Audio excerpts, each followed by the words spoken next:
We're here with Congressman Ron Paul. Congressman Paul, thanks for being with us. Thank you. Let me start off and ask you, what kind of reaction did you get Monday night after the debate in New Hampshire? It was all very, very positive, but I guess I would also say that maybe the people most eager to support me might have been there too, but I would like to think they were all that positive. No, they were extremely positive, but I was also impressed with the sort of the positive references to me during the debate, which was quite different from 4 years ago because most of the references to me would have been negative then. So I think this represents a change in the country. Congressman Paul, Senator Lindsey Graham said that he had a question that he would like to ask those that are for a rapid withdrawal from Afghanistan. I want to read this to you, and it's a direct quote. Quote, "How can you allow the Taliban to come back in Afghanistan and not eventually affect our national security?" End quote. Congressman Paul, how do you answer that question? Well, he's all mixed up because the Taliban doesn't even set a goal to come here. Their goal and the purpose of the Taliban is the same as I mentioned in my speech. They're part of the Mujahideen. It's an outgrowth of the Mujahideen that we were allies with to throw out the occupiers in the 80s when the Soviets were there. And therefore he has it all wrong. If he doesn't want the Taliban to get radical and become more like Al-Qaeda, where they want to come here to kill us, they're much more aggressive because a small number, a small percentage, if he doesn't want that to happen, which nobody wants to, he should avoid the incentive. The incentive is our presence there. He should try to understand the history of what's happened in Iran. We went in and set up a dictator, Mossadegh in '53, and he was our guy, and we, stole away the oil, and we did well at the expense of the people. And what happened? That radicalized, the people in opposition, and that's how the Ayatollah came in. So I'm sure he does it with good intention, but he really doesn't understand history. He doesn't understand what's going on, and it's a deadly misunderstanding. Because as long as he goes in that vein, he just means let's kill more Taliban. And every time you kill a Taliban or kill, have somebody killed innocently, and there are plenty of innocent deaths over there, and we do it from 30,000 feet or from a drone or something like this, all that does is build up anger and converts more people from Taliban that just wants to get rid of the occupiers and convert them into the Al-Qaeda. Now, Graham also said that, and again I quote, "We need to help those who will fight the terrorists in their own backyard. That's what Ronald Reagan would have done. That's what I want my party to be. The party that will defeat radical Islam and stand by those who will fight them in their own backyard." End quote. I think my answer has to be awfully close, but also I think I could apply the Ronald Reagan quote that I used in my speech, because Ronald Reagan admitted that he made a serious mistake by getting involved in internal civil war in Lebanon. And he said if he would have followed a policy of neutrality, he admitted in his memoirs that those 241 Marines would be alive. Now that is a courageous statement, and Graham ought to read that and study it. We hear all the time that Israel is our strongest ally in the region, the Middle East. Should we even have any allies in the Middle East? We should have official friends. We should make friends with as many people as possible, and I think we should treat them as our best friend. And right now, the country that I think qualifies as our best friend is Canada. We trade more with them than anybody else. We travel with them more than anybody else, and we give them no foreign aid. So I think that if we care about Israel, we shouldn't get them so dependent, because soon all our puppet governments are going to collapse, and that's what's happening, which jeopardizes Israel. And they're going to have a bigger concern, and I want to stop all foreign aid, not foreign aid against Israel, but people say, oh my goodness, you can't do that, that'll hurt Israel. But the Arab nations surrounding Israel get 7 times as much aid as Israel gets. And also a recent study came out that showed that for every dollar you give to an Arab nation, it prompts Israel to spend $1.4. They have to spend it to compensate for the increase in the opposition. And this to me makes no sense. The other thing I don't like about this getting Israel dependent on us is, one, we might not be there when they really need us because we'll be broke, but also they can't do anything. If they want to talk friends with somebody, we might say, oh no, you can't talk with Syria, or you can't do this. We've done that on occasion.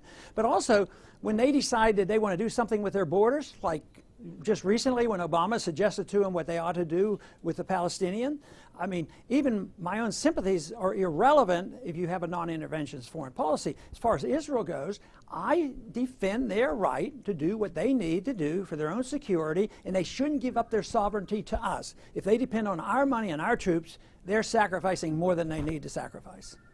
What about NATO allies?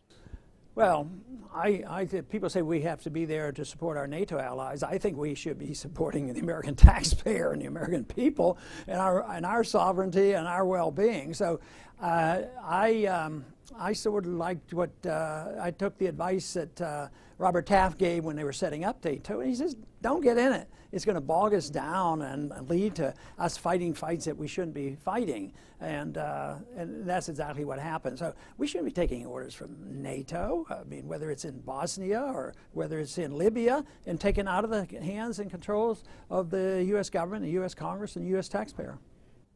Here's a hypothetical for you. As president, you move to stabilize and begin to rebuild our currency and the value of it. At the same time, the Chinese moved to begin devaluing their currency. What would happen, and what would you do about it? Well, purposely devaluing a currency, whether it's us or the Chinese, is not good on the long run. It just destroys value, so it's very detrimental. So if we have a stronger currency, we're going to benefit because we're going to invite capital into our country, and that's what we need. For us to badger the Chinese on what they do, we should be badgering ourselves so that we don't borrow so much and we live beyond our means and become indebted to the Chinese. What they do, and if they print too much, they're going to have inflation. Matter of fact, they've been trapped as well too. They took all our dollars, but they monetized our dollars. They did a favor for us. We've actually were able to export some of our inflation, spend the dollars over there, and they monetized them and printed yuan, and now they are suffering inflation, and they're very concerned about their price rising. In the debate Monday night, you were given 30 seconds to answer a question about illegal immigration. Question: what is the proper way to deal with illegal immigration? Of course, it is a big issue, and that's why I wrote a whole chapter in Liberty Defined on what we can do and can't do and why we have that problem. I think it's clear in the Constitution that the federal government has something to say about people coming across our borders, and we have a responsibility to protect the borders. But I think right now one of the problems we have is the inefficiency at our borders. You know, I think if they could process people a little bit faster and better, we'd be better off, and we'd have less illegal. But I basically say the people who have come here illegally, no amnesty, no citizenship, no mandates to get free medical care and free education. Federal government telling states, bankrupting our southern states, that they should not, and I don't see how it's possible where you can round up 20 million people, but I would not give them citizenship benefits and allow them to vote. I think that would be very detrimental. But it is the welfare system that helps encourages this. Even when we had good times, people came to my office wanting more workers because a lot of our people wouldn't work. And so I think welfare is bad both because it doesn't prompt some of our people to work when they should be, and it encourages those who come here illegally to use our services. It's part of the reason that California is bankrupt. I mean, to the tune of billions of dollars. I think it's maybe $9 billion in a year that they use to give free benefits to illegals. So that should not be, and I think it would iron itself out. But I worry a little bit about immigration. I think in my chapter I write about be careful about ID cards and fences and all, because it may backfire. It may be that the fence is being built to keep out illegals, but it may be a fence that will keep in American citizens. Financially, that is already the case. You just can't move your money and your life very easily. We can't go into Mexico or Canada anymore without our passports. So that is not symbolic of a society getting freer. That's a symbolic of a society cracking down on our freedoms to move about. Congressman Paul, can you explain to folks who may be unfamiliar with your views why it is so important to end the Fed? The Fed is one half of our economy. We have transaction, your wages, what you earn, what you pay. Everything is translated into the value of the dollar. And it's controlled by a few people secretly that cannot be monitored by the Congress. So they do central economic planning through the Federal Reserve. Now, the spending is out of control. Congress is responsible to a large degree, but Congress has been especially complacent about the Federal Reserve, even though they didn't fully understand it. But they did know that, one side might say, we need more entitlements, we need more welfare. So they run it up, and it seems to be taken care of. We have debt, and the Fed comes in and prints the money that we need. They counterfeit the money.